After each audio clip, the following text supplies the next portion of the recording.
Smart automation, better business. Learn how to optimize your business with Solved. My name is Parker, a Salesforce consultant at Solved, the trusted experts for all things Revenue Cloud. Do you have customers who are wanting to change their subscription early, maybe to upgrade or add more services, but the timing is getting tricky? You're not alone. Many businesses struggle with how to manage these mid-cycle changes. In this video, I'll show you exactly how to use the Early Start Renewal feature in Salesforce Revenue Cloud, which is a powerful tool that makes these types of customer requests a breeze. So what is an Early Start Renewal? An Early Start Renewal allows a customer to renew their contract before the original end date of their current asset.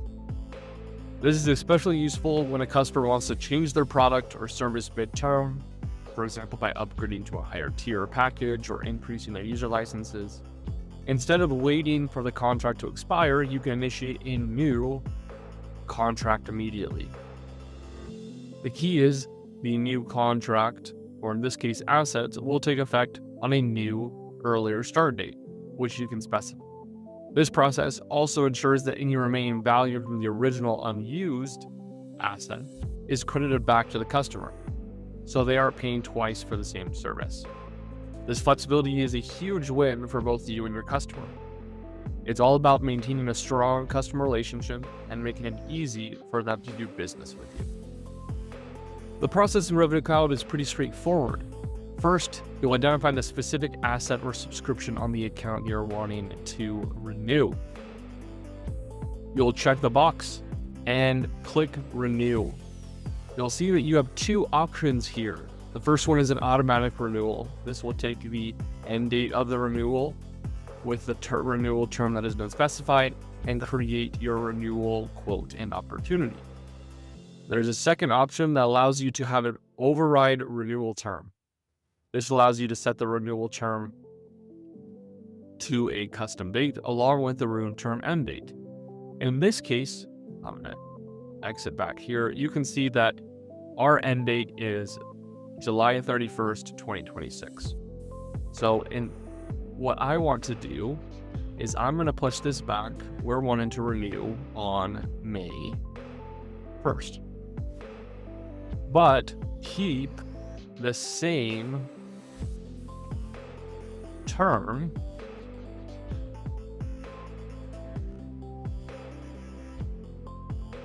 so this would end July 31st of 2027.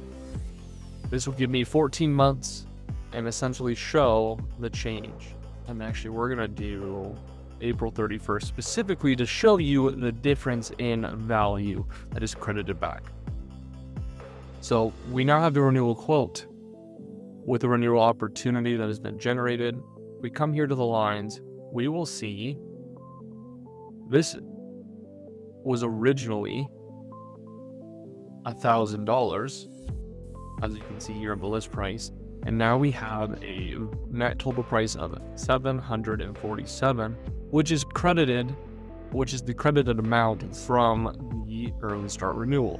So now we have a new term for this product, and moving forward, we'll be able to make adjustments. So like the example I was just showing here prior, you can adjust this to handle an extended term, where if you want the early, but sticking with the original renewal term, that is definitely possible within Revenue Cloud. So as you can see, Early Start Renewals in Salesforce Revenue Cloud are a powerful feature that gives you the flexibility to meet your customers' needs, while also boosting your business revenue. It simplifies the often complex process of mid-cycle changes by automating crediting for unused subscription value, making it fair and transparent during the process. This not only improves the customer experience, but also unlocks new opportunities for upsells and faster revenue growth. If you're ready to get started or have more questions about how to leverage Revenue Cloud for your business, reach out to us at Solved. We're here to help you get the most out of your Salesforce investment. If you have any questions, feel free to drop them in the comments below. Please subscribe so that you can stay up to date with everything Revenue Cloud. Thank you so much for watching. We can't wait to help you automate your business. Please like, comment, or subscribe for more.